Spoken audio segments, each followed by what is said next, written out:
Great day. Great day. To black women only, and especially black women comic collectors. This here is your friendly neighborhood black comic feminist, Star Dancer Supreme, and I'm coming to you with my first installment of Comic Book Talk, where, we're going to talk about some things and about certain comics. I didn't have much to do today, so I got my whole pile here of comics that I had picked up. Okay, I just bagged and boarded them, and then I started reading them. Before I bagged and boarded them, of course.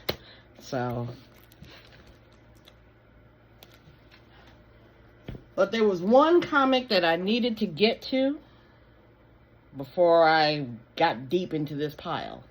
Okay, and that is The World to Come. Marvel Knights #1. And of course, this is the variant. This is the Dan Panosian variant. But I might have to break down and get the cover A. Just for the sake of it. Because of course, I've been under a rock lately. And I did not realize that there was a lot of chatter about this comic. A lot of chatter. Let's see. How did I get something on this thing already? I just boarded you. Don't mind me. I got distracted real easily. So you see a bit of smudge on here. But,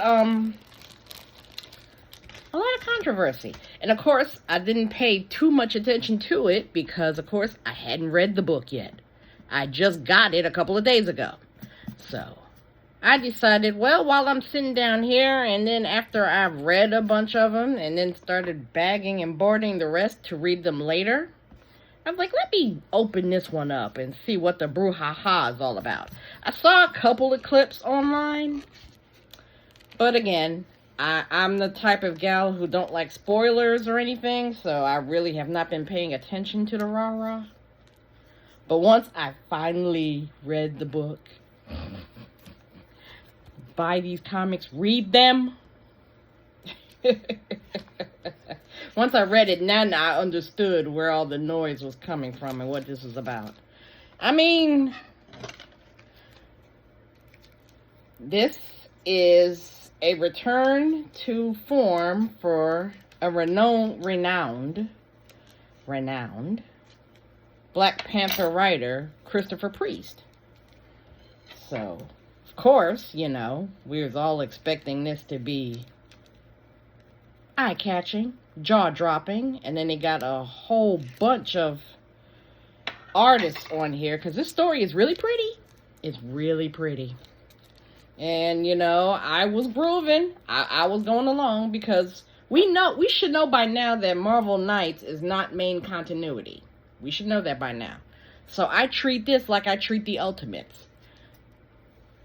The same character, different story, different world.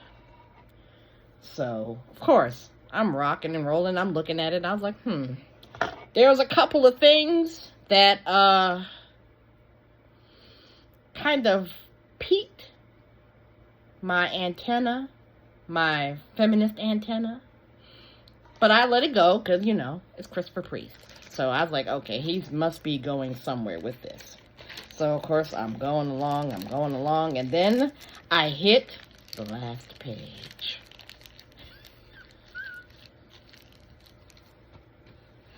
Let me tell you, I was shocked at first. Then I cackled. I cackled for a good 20 minutes. Because I know the recast T'Challa people and the Black Panther is T'Challa now and forever stands. Oh, I know they're gagging. And it's not in a good way. But yeah. After I finished cackling, I decided to look around to see what other people thought. And the first person I went to was Blurred Without Fear. Because I follow him. I watch all of his stuff.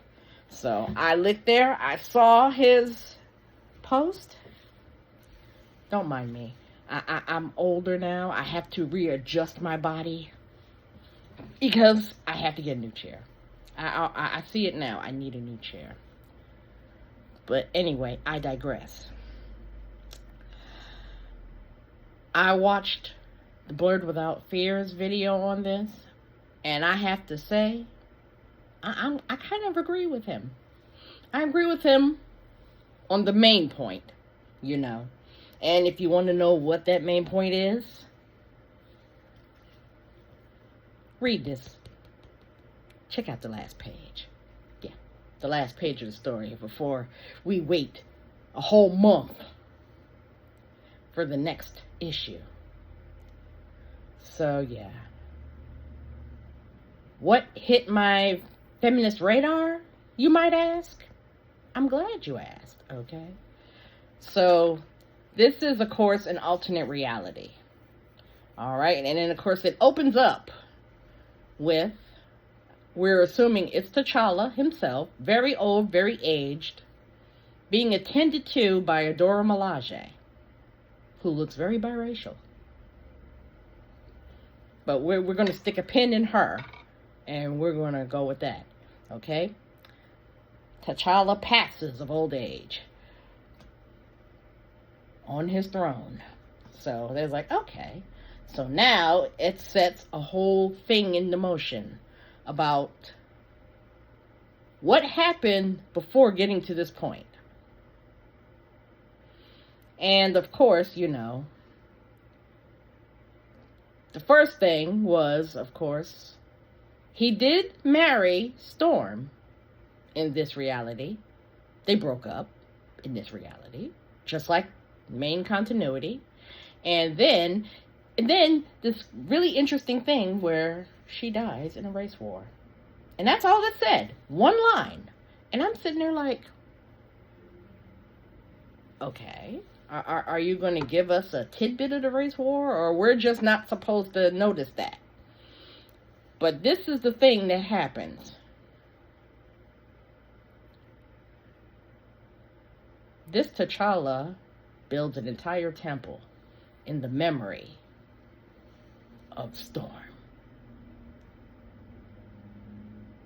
And we're like, Now, normally, T'Challa wouldn't be that sentimental, considering he was the one who tanked their marriage in both of these realities. But, yeah, okay. So, I let that slide. I was like, okay, fine, wonderful, whatever. Okay, so he made a big old temple in honor of her. So, yeah.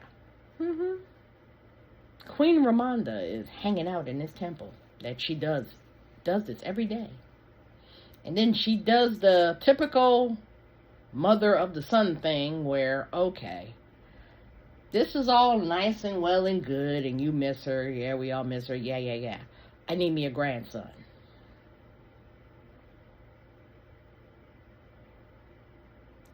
So I'm like, okay.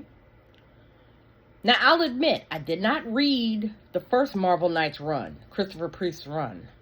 I probably will have to get to that. I do have it. I have all of the earlier runs of Black Panther in those, it's not an omnibus proper, but it's like those big Marvel big books where they have the whole story in one big book, because I was not trying to collect all of those old issues and all of those individual issues. So I got them in the Marvel trades. So I'm going to have to pull that out and reread it. Because I'm sitting there thinking, okay, wait. All right, we're in Wakanda. He's still king at this point.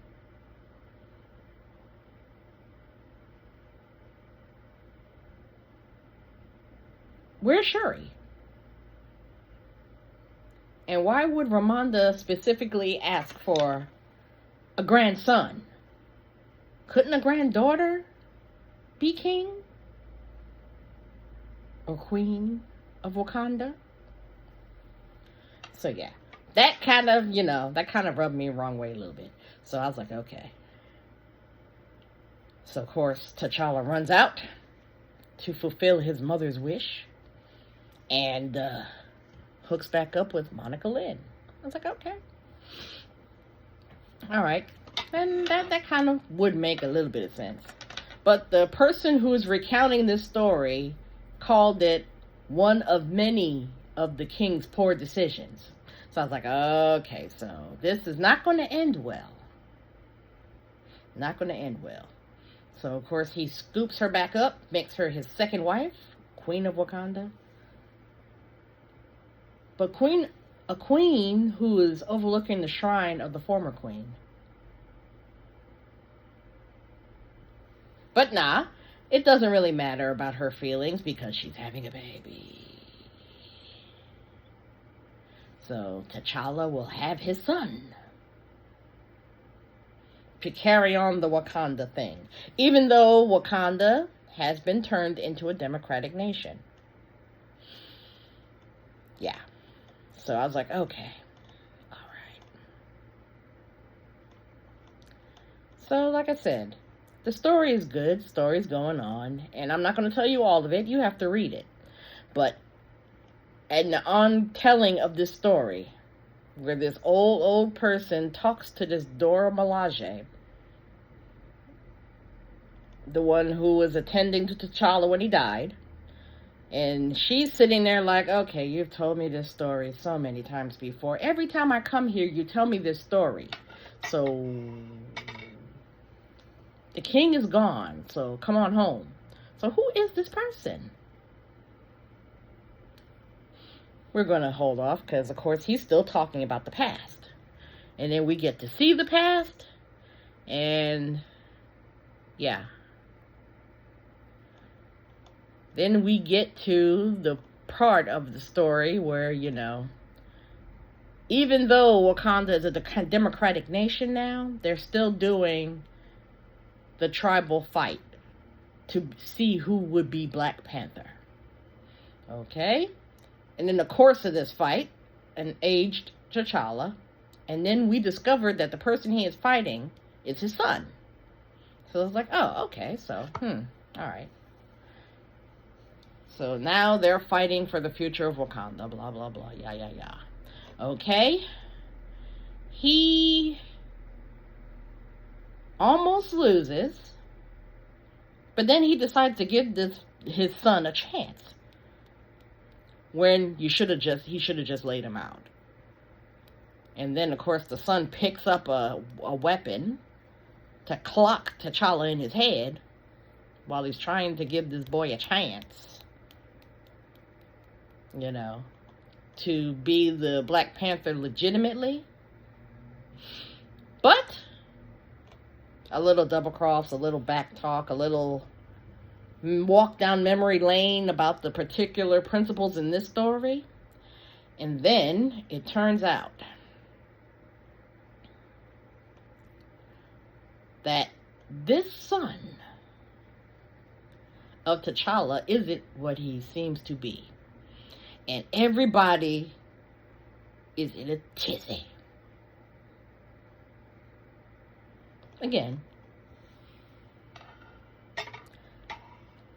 I chuckled after I got over the shock of, I was like, wait, what? What is this? Who this man? Harpo, who this? Supposed to be the Black Panther. So, after that, I chuckled, I cackled, and then I was like, okay, you know what? This is just the first issue, okay? This is issue number 1. I believe that this is 6 issues. So what I'm going to do is what Blurred Without Fear had said he was going to do. I'm going to let Christopher Priest cook. Because this story potentially could be really good. Could be pretty good. So I'm gonna let the legend cook. Because you guys raked John Ridley over the coals for less. So yeah. And a whole bunch of Black Panther folks still ain't forgave that man. So I'm going to reserve my judgment until I finish reading this story, because I'm in. I'm in. Okay? This is on my pull list at Multiverse Comics. So I can't wait. I can't wait for the next one to come out, because as soon as I get the email, I'm running to Germantown, because this is like, wow, I got to see how this works. I got to see how this goes on. So I'm going to let Christopher Priest cook, because it might be a great story. Great story. And remember, this is not in main continuity. Okay? In main continuity, Storm and T'Challa are on the Avengers together.